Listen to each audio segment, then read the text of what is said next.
ఆశించిన ఫలితాలు రాబోతూ ఉన్నాయి. వెంకరెడ్డి గారు గుడ్ ఈవినింగ్. మంచి గౌరవప్రదమైన స్థానాలు.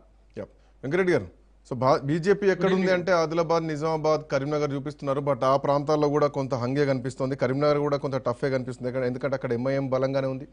ఈవెన్ నిజామాబాద్లో కూడా ఎంఐఎం బలంగానే ఉంది. సో భారతీయ జనతా పార్టీ ఎన్ని గెలుచుకోబోతుంది? భారతీయ జనతా పార్టీ గౌరవప్రద స్థానాల్లో ఉంది అంటే ఎక్కడుంది అనుకోవాలి? మోరోవర్ ఏంటంటే ఎన్నికల బిఫోర్ జాతీయ అధ్యక్షుడు నితిన్ నబీ కూడా తెలంగాణకు వచ్చారు. సో ఎంతవరకు ఆ ప్రభావం ఉంటుంది అనుకోవచ్చు? డెఫినెట్గా అండి. ముందుగా మీకు రాజనీతి ప్రేక్షకులు, ప్యానెల్ పెద్దలకు నమస్కారం. భారతీయ జనతా పార్టీ అంత ముందు లాగా లేదు. ఇప్పుడు పటిష్టంగా పునాదులు వేసుకుంటూ ముందుకు పోతా ఉంది. గడప గడపకి వార్డు వార్డుకి, డివిజన్ కి భారతీయ జనతా పార్టీ జెండాని కానీ కమలం పువ్వు కానీ తీసుకెళ్ళి మేము అంటే ఎక్కడ ఉంది అనే భారతీయ జనతా పార్టీ ఎక్కడ ఉంది అనే వాళ్ళకి సమాధానం చెప్పాము. డెఫినెట్ గా ఒకవేళ మున్సిపల్ ఏదైతే పోల్స్ వస్తా ఉన్నాయో, మున్సిపాలిటీస్ మెజారిటీ గెలుచుకోకపోయినా కూడా మెజారిటీ వార్డ్స్ మాత్రం డెఫినెట్ గెలుచుకుంటాం. ఎందుకంటే కంపేర్ చేసుకుంటే ఏది గత ఎన్నికలు కంపేర్ చేసుకుంటే భారతీయ జనతా పార్టీ డెఫినెట్ గా పునాదులు వేసుకుంటూ పోతా ఉంది. దాంట్లో 7 మున్సిపల్ కార్పొరేషన్లో రెండు కార్పొరేషన్స్ మేము క్యాప్చర్ చేసుకుపోతా ఉన్నాం. ఒకటి కరీంనగర్ కానీ, రెండవది నిజామాబాద్ కానీ. మిగతా మున్సిపాలిటీస్ దగ్గర వస్తాయి, చాలా వరకు వస్తాయి. మున్సిపల్ కొన్ని పోల్స్ వచ్చినా కూడా అవన్నీ డెఫినెట్ అది కరెక్ట్ కాకపోవచ్చు. నేను చూసినంత వరకు, నేను ఆసిఫాబాద్ జిల్లా మున్సిపాలిటీకి ఇన్ఛార్జిగా వెళ్ళాను. అక్కడనే దగ్గర 8 వార్డులు అంటే 20 వార్డులలో 8 నుంచి 10 వార్డులు మేము గెలుచుకుపోతా ఉన్నాం. కాగజ్ నగర్ కూడా అదే విధంగా, ఎందుకంటే మహారాష్ట్ర ముఖ్యమంత్రి అక్కడికి వచ్చారు, అటు చూశారు కూడా. సో ఆ ఇంపాక్ట్ డెఫినెట్ గా ఉంది. ఆదిలాబాద్, నిజామాబాద్, కరీంనగర్, సో ఈ ఏరియాలలో ఉమ్మడి జిల్లాల్లో ఇంపాక్ట్ పెద్ద ఎత్తున ఉంది. దాంతో పాటుగా మహబూబ్నగర్ కానీ, నల్గొండ కానీ, సో మిగతా వరంగల్ కానీ కొంత ఆ ఇంపాక్ట్ కూడా ఉంది. సో డెఫినెట్ గా ఎక్కువ శాతం, ఎక్కువ నెంబర్ ఆఫ్ వార్డ్స్ కానీ, డివిజన్స్ కానీ భారతీయ జనతా పార్టీ గెలుచుకుపోతాం. మేము కూడా సీరియస్ తీసుకున్నాం. కాంగ్రెస్ పార్టీకి, బీఆర్ఎస్ పార్టీకి తీటుగా మేము ప్రచారం చేసాం, ఇంటింటికి వెళ్ళాం, గడప గడపకి వెళ్ళాం. మేమేంటో అంటే బీజేపీలో వెంకటరెడ్డి గారు, బీజేపీలో ఒక వెలితి కనిపిస్తుంది ప్రతిసారి, ఎవరిది వారే అన్నట్టు ఒక ఈక్వేషన్ కనిపిస్తూ ఉంటుంది. జూబ్లీహిల్స్ ఎన్నికల విషయానికి వస్తే అందరూ కలిసి ఏకమై ప్రచారం చేసింది కనిపించదు.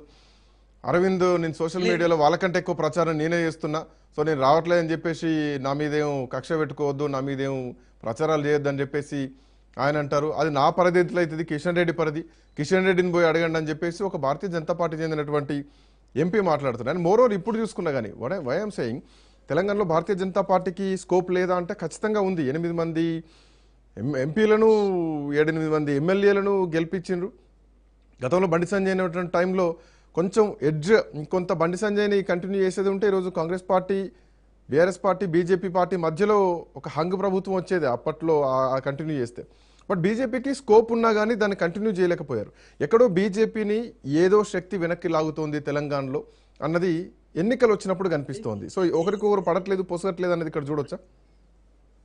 ఇప్పుడు అట్లాంటిది ఏమి లేదు. ఈ మున్సిపల్ ఎన్నికల్లో అందరు కలిసి కట్టుగా పనిచేశారు. అందరు లీడర్లు మీరు చూస్తే, క్లియర్ గా చూస్తే, కరీంనగర్ లో బండి సంజయ్ గారు కానీ, లేకపోతే నిజామాబాద్ లో అరవింద్ గారు కానీ, మా స్టేట్ లీడర్స్ అక్కడికి వెళ్ళటం కానీ, మంచిర్యాలు, రామగుండం, ఈ కొత్తగూడెం, సూర్యాపేట, కోదాడు, అన్ని మున్సిపాలిటీస్ కి, కార్పొరేషన్లకు మా లీడర్స్ అంతా, పెద్ద లీడర్స్ అంతా వెళ్ళారు. మా అధ్యక్షులు కానీ, లేకపోతే కేంద్ర మంత్రివర్యులు కానీ, ఎంపీలు కానీ, ఎమ్మెల్యేలు కానీ అందరూ వెళ్ళారు కలిసి కట్టుగా. అట్లాంటిది ఏమి లేదు. ఇప్పుడు ఒకవేళ కొంత ఉండొచ్చే అంతకుముందు, కానీ అలాంటిది మాత్రం ఎక్కడ కూడా లేదు. ఒకటి మా టార్గెట్ ఏంటంటే నెంబర్ ఆఫ్ మున్సిపాలిటీని గెలుచుకోవాలి, నెంబర్ ఆఫ్ వార్డ్స్ గెలుచుకోవాలి. రేపొద్దున వచ్చే ఎన్నికల్లో ఒక పునాది ఇప్పటి నుంచే వేయాలనే ఆలోచనతోటి అన్ని పట్టణాల్లో అన్ని రకాలుగా ప్రయత్నాలు చేసినాం. డెఫినెట్ గా భారతీయ జనతా పార్టీ ఆదరిస్తా ఉన్నారు. ఎక్కువ నెంబర్ ఆఫ్ సీట్లు మాత్రం గెలుచుకుంటారు. అంటే ఈ ప్రాంతాల్లో కూడా బీజేపీ బలం కంటే అక్కడ ఉన్నటువంటి నాయకత్వ బలమే స్పష్టంగా కనిపిస్తోంది. ఆ పార్టీల మధ్య పోటీ కంటే కూడా అక్కడటువంటి బలమైనటువంటి వ్యక్తులు. కరీంనగర్ చూసుకుంటే గంగుల కమలాకర్ వర్సెస్ బండి సంజయ్ మధ్యలో పోటీ ఉంటుంది. ఎంఐఎం ఓటు బ్యాంక్ ఎంఐఎంకు ఉంటుంది. ఈవెన్ నిజామాబాద్ చూసుకుంటే అక్కడ అటు ముఖ్యమంత్రులు పోటీ చేసినటువంటి జిల్లా, పిసిసి అధ్యక్షుడు ఉన్నారు, తో పాటు ధర్మపురి అరవింద్ ఉన్నారు. సో ధర్మపురి అరవింద్ కేంద్రంగానే బీజేపీ ఓటు బ్యాంకును మనం చూడాలి. సో ఓవరాల్గా స్టేట్ బలం అనేది బీజేపీది అక్కడ కనిపించట్లేదు. అక్కడటువంటి నాయకత్వ బలంగానే ఎన్నికలు జరిగింది స్పష్టంగా కనిపిస్తోంది. సో ఇది ఒప్పుకుంటారా? నాయకత్వం కాదండి. ఫస్ట్ భారతీయ జనతా పార్టీ గెలిచిన వాళ్ళు వీళ్ళంతా కూడా బండి సంజయ్ గారు కానీ లేకపోతే అరవింద్ గారు కానీ ఫస్ట్ పార్టీనే, వ్యక్తి లాస్ట్, పర్సన్ లాస్ట్, అంతేగాని అది అట్లాంటిది ఏమి ఉండదు. భారతీయ జనతా పార్టీ తరఫునే వీళ్ళందరూ కూడా పోటీ చేస్తామని గెలిచారు. అక్కడ ఎంపీ గారు ఉన్నారు కాబట్టి వీళ్ళిద్దరు కూడా ఎంపీ గెలిచారు కాబట్టి వాళ్ళ మీద బాధ్యత కూడా ఉంటుంది కదా. గెలిపించుకోవాలనే బాధ్యత ఉంటుంది కాబట్టి డెఫినెట్ గా నాయకత్వం కనపడుతుంది. సో అది భారతీయ జనతా పార్టీ తరఫున కానీ పార్టీ తరఫున కానీ నాయకత్వం కాదు. ఎప్పుడు కూడా వాళ్ళని కూడా అడగండి, చెప్తారు వాళ్ళు. పర్సనల్ లాస్ట్, పార్టీ ముందు ఉంటుందని చెప్పి అందరూ మేము ఎప్పటి నుంచో చెప్తా ఉంటాం. ఇంకోటి ఏంటంటే nation first, party next, personal last అని చెప్పి మేము ఎప్పుడు కూడా చెప్తా ఉంటాం. సో ఆ విధంగానే మేము ముందు పోతుంది తప్పితే ఎక్కడ కూడా పర్సనల్ గా తీసుకోరు కూడా. సో పార్టీనే ముందు తీసుకుపోతారు, పార్టీ సింబల్ ముందు తీసుకుపోతారు, భారతీయ జనతా పార్టీ జెండాని ముందు తీసుకుపోతారు. ఆ విధంగానే పనిచేస్తుంది తప్పితే ఎక్కడ కూడా మా పార్టీలో ఆ విధంగా ఉండదు. బట్ ఒక అగ్రెసివ్నెస్ మిస్ అవుతుంది కదా రాష్ట్ర వ్యాప్తంగా బీజేపీ. రేవంత్ రెడ్డి రంగంలోకి దిగి మాట్లాడినట్టు, హరీష్ రావు రంగంలోకి దిగి, కేటీఆర్ రంగంలోకి దిగి ఒక మాస్ ప్రచారాలు ఏవైతే చేశారో బీజేపీలో మాత్రం అది కనిపించట్లేదు, ఎక్సెప్ట్ నిజామాబాద్, కరీంనగర్ తప్పితే. అంటే వాళ్ళు ఇప్పుడు ఏదైనా కూడా కార్పొరేషన్ చాలా ఇంపార్టెంట్, కార్పొరేషన్ గెలుచుకోవాలనే ఆలోచన ముఖ్యంగా ఉంది కాబట్టి వాళ్ళు ఆ నాయకత్వం ఏదైతే నిజామాబాద్ కార్పొరేషన్ కానీ నిజామాబాద్ జిల్లా, ఉమ్మడి జిల్లా మున్సిపాలిటీలు గెలవాలన్న ఆలోచన ఉంది కాబట్టి డెఫినెట్ గా ఆ కాన్సన్ట్రేషన్ అక్కడ ఉంది. అరవింద్ గారు కానీ లేకపోతే బండి సంజయ్ గారు కానీ, ఎందుకంటే ఆయన వాటితో పాటుగా మిగతా పార్లమెంట్ స్థానాల్లో ఏవైతే పార్లమెంట్ పరిధిలో ఏవైతే మున్సిపాలిటీస్ ఉన్నాయో వాటి కూడా గెలుచుకోవాలి కదా.